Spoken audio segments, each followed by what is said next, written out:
Olá pessoal, tranquilo? Sou o professor Ribamar e mais uma videoaula de Química aqui para vocês, nosso canal. Essa videoaula nós vamos tratar dos processos de separação de misturas. É uma videoaula indicada aí para os alunos do primeiro ano, tá certo? Então, quais são os processos de separação de mistura? O primeiro processo de separação de misturas é a filtração. A filtração ela é um processo físico de separação de misturas heterogêneas. Essas misturas podem ser de um sólido líquido ou de um sólido e um gás, tá certo? A filtração ela consiste basicamente em você passar a mistura de interesse através de um meio filtrante que é colocado em um funil de vidro. Para você entender a filtração, nós temos aqui duas ilustrações. Na primeira ilustração, a moça está fazendo a aspiração do pó aí do piso, né? Então, o que é que o aspirador faz? Ele filtra o ar e retém a poeira.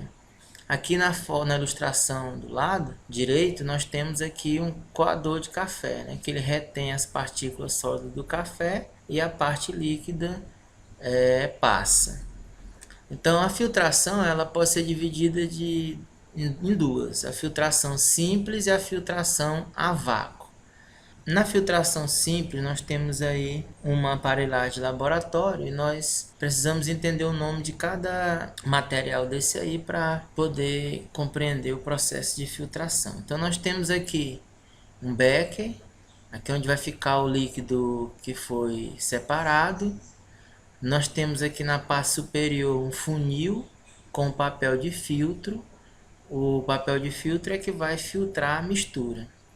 Aqui nós temos um bastão de vidro e aqui na parte superior uma mistura de sólido e líquido dentro de um becker. Então vamos supor que aí é a areia e água.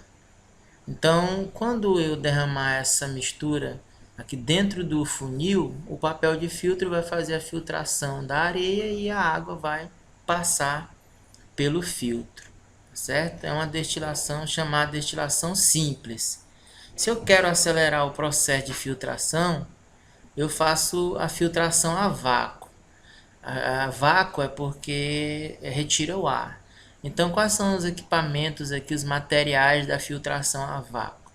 Nós temos uma bomba de sucção, a bomba de vácuo, ela vai retirar o ar dentro desse material aqui, ó. Esse aqui é chamado de Kitasato, né?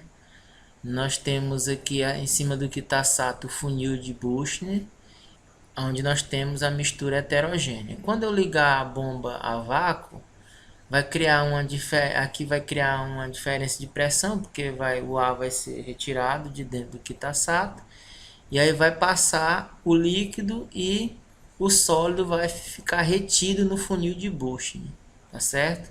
Aqui abaixo nós podemos entender o que aconteceu. O líquido passou, só que ele passou com mais rapidez porque foi criado um vácuo por causa da bomba de vácuo. E na parte superior, no funil de Büchner, o sólido ficou retido, o sólido foi separado, certo? Próximo processo de separação de mistura é a decantação.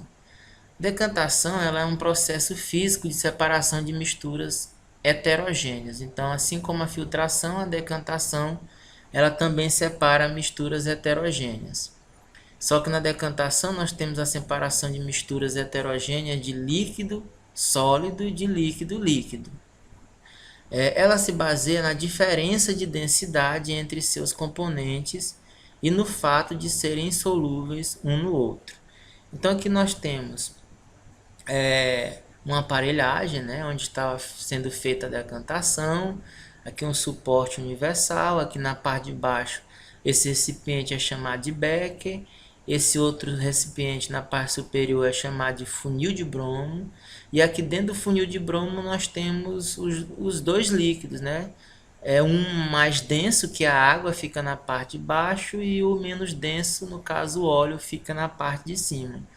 Quando eu abro a torneira, a água que é mais densa vai passar primeiro, e aí quando o óleo chegar aqui nesse nível, eu fecho a torneira e aí a água já passou e o óleo ficou retido, tá certo? Então isso só foi possível por causa da diferença de densidade entre esses dois líquidos.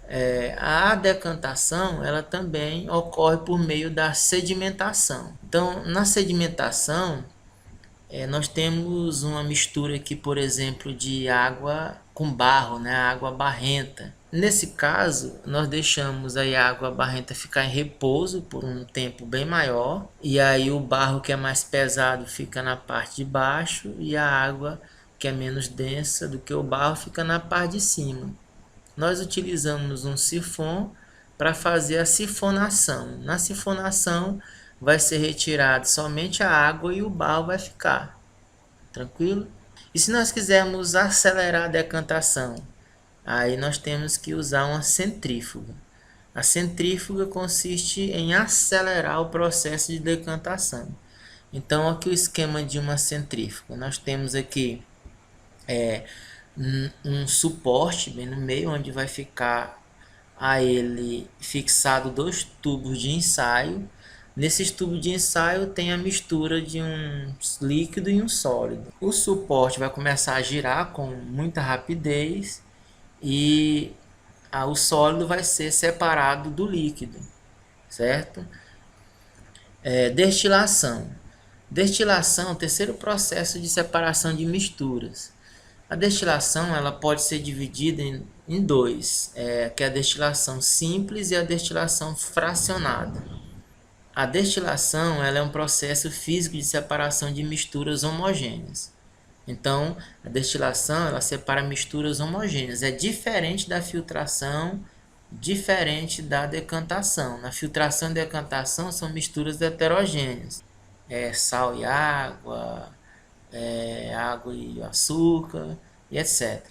Essa técnica ela é uma das mais aplicadas no laboratório e ela baseia na diferença de temperatura de ebulição entre os líquidos. Então nós temos aqui uma aparelhagem, né, da destilação simples. Eu vou ler o nome aqui de algum desses equipamentos para que você entenda esse processo. Então nós temos aqui um suporte, né, suporte de destilação.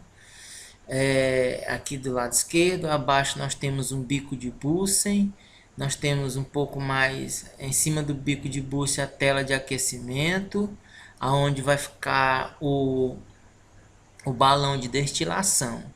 Dentro do balão de destilação nós temos aí a mistura homogênea, pode ser por exemplo água e açúcar ou água e sal, tá certo?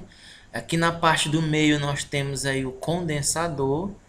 E temos uma mangueira para a saída de água de resfriamento. No condensador é onde a água vai passar para resfriar o vapor que vai ser gerado aqui no balão de destilação. Por quê? Quando eu começar a aquecer a mistura que está dentro do balão de destilação, a água que tem um ponto de ebulição menor do que o sal, por exemplo, ela vai evaporar, ela evapora primeiro. E aí o sal fica e a água evapora. Quando o vapor de água passar pelo condensador, ele vai resfriar e passar do estado de vapor para o estado líquido. E aí vai ser retirado aqui nesse balão volumétrico aqui, é onde vai ficar o líquido, nesse caso só a água, porque o sal ficou retido lá no balão de destilação. Destilação fracionada. Destilação fracionada ela é muito usada nas indústrias, né? Por exemplo, nas indústrias de petróleo, né? Para fazer aí o fracionamento do petróleo. Porque o petróleo é uma mistura de várias substâncias. Como cada substância tem um ponto de ebulição diferente, na destilação fracionada, cada substância dessa vai ser separada de acordo com o seu ponto de ebulição. Então, quem tem o ponto de ebulição menor vai ser separado primeiro. No caso aqui, o gás GLP, ó, separa aqui primeiro. Depois a gasolina, aí depois a nafta, já é 120 graus Celsius. Aí à medida que vai aumentando o ponto de ebulição, outras substâncias vão sendo separadas. Aí nós temos aqui o óleo diesel em 250 graus Celsius, o óleo lubrificante 350 e o óleo combustível aí um pouco mais de 350 graus Celsius. E bem no finalzinho o betume, o piche do asfalto também. Cristalização. Cristalização ela é um processo físico que serve para separar e purificar sólidos. Por exemplo, a água do mar ela contém vários sais. Em uma salina, entretanto, com a evaporação lenta da água, o sal comum ele fica cristalizado e assim os outros sais são separados. O que acontece numa salina, você mesmo pode verificar, né? Basta dissolver o máximo possível de sal de cozinha em água e colocar num pires e aguardar uns 2 dias que você vai perceber que a água evaporou e ali o sal ficou cristalizado. A sublimação é aplicável quando apenas um dos componentes da mistura é sublimável. Como se purifica o iodo, que a sublimação é passar do sólido para o gasoso, né? Então nós temos aqui, dentro desse becker, aqui nós temos o iodo com as impurezas, né? O iodo ele sublima primeiro que as impurezas, então ele passa por estado de vapor e aí aqui forma os cristais de iodo purificado da sublimação. Aí nós, ao tirar essa cápsula com água de resfriamento, para que o iodo vai para o estado sólido, e aí quando ela entrar em contato com a cápsula de resfriamento, ele condensa, né? Então a impureza fica embaixo e o iodo é retirado, tá certo? A partir do aquecimento.